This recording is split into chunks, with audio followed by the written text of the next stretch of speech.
Segunda de Tesalonicenses capítulo 2, versículo 14 hasta el 23, nos habla de las cosas que nosotros debemos de hacer para ser efectivos en el evangelismo. Número 1, nosotros recordemos y exhortemos a los hermanos a que no contendamos en cuanto a palabras, porque ello no lleva a nadie, no lleva al arrepentimiento, no lleva a ver almas venir a Cristo. El versículo 15 nos enseña, por ende, para que eso no ocurra, procura, sé diligente, estudia, para que seas hallado aprobado por Dios en el uso de su palabra, para que no tengas de qué avergonzarte. Cuando uno conoce la Escritura y conoce a la Escritura, que es Jesucristo, es la Escritura. Lo que ocurre es que lo mismo que pasaba con Jesucristo, que uno opera con una autoridad que es algo indiscutible. Usted no tiene que discutir. Cuando usted habla con la palabra, por el Espíritu, usted no tiene que repetirse 2 veces. Cuando una persona tiene que repetirse muchas veces, ahí eso indica una falta de autoridad. Una persona en autoridad que procura ser diligente en la palabra y en la presencia del Señor, habla una sola vez y con eso basta. Incisa esa palabra. Entonces la palabra nos dice de que no tengamos que nosotros avergonzarnos de la verdad. ¿Por qué? Porque nosotros poder hablar la palabra, pero vivir lo contrario. Eso lo que trae es vergüenza a tu vida y vergüenza a Jesucristo. La palabra nos enseña también, versículo 16, de que nosotros evitemos la vana palabrería. Evitar aquellas cosas que no tienen consigo poder. A palabras que son profanas. Nosotros no podemos ser una fuente de dobles aguas, hablar unas cosas una vez, hablar en otras ocasiones, hablar otra cosa.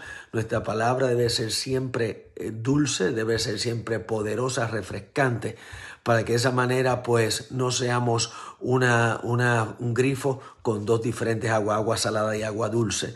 La palabra nos enseña a nosotros de que eso lo que cuando tenemos una doble salida a través de nuestra boca, lo que hace es que perdemos poder, perdemos efectividad y muchas veces, como hablábamos anteriormente, trae vergüenza.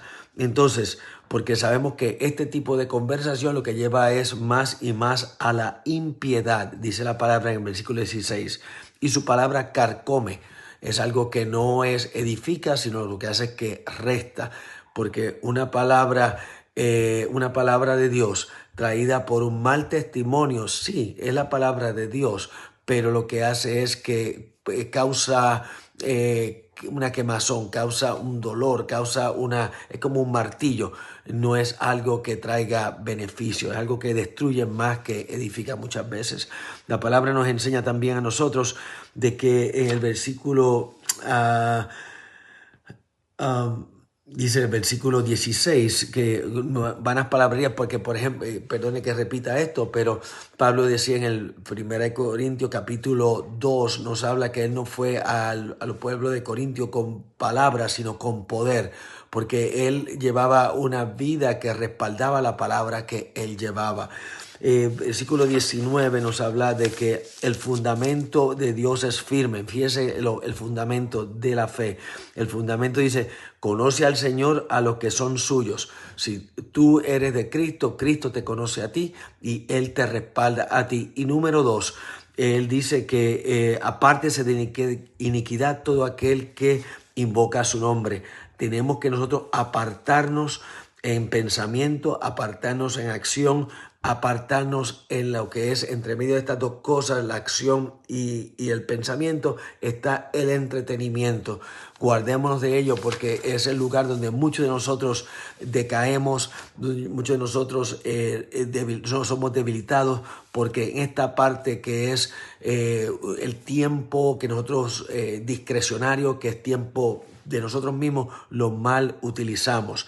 Versículo 20, porque en una casa grande, diga mega oikos, una casa bien grande, hay diferentes vasos. Hay vasos de honra y vasos de viles. Vasos que traen honor a Dios, vasos que son de valor a Dios y vasos que son de baja estima. Mucha palabrería. Hay vasos de oro que son la palabra de Dios y vasos de deshonra que son la palabrería que habla de cosas de Dios. Dice la palabra que nos limpiemos de estas cosas para que nuestra palabra sea poderosa y seamos vasos de honra para el Señor. Entonces, aquel que es de honra, aquel que es vaso limpio, es de honra, se santifica, es útil y está dispuesto para toda buena obra. Y ese es el trabajo de nosotros como la Iglesia de Jesús el Rey. Lucas 1:17, preparar un pueblo bien dispuesto. Por eso es que somos aquellos que buscamos la integridad de las Escrituras en todo lo que hacemos en nuestra iglesia. La palabra del versículo 22 nos dice que huyamos de las cosas que... el versículo 22, huyamos de aquellas cosas que son para nuestra destrucción y huyamos de las pasiones juveniles porque ellas llevan a la destrucción. Y voy a hablar de ellas en un momento.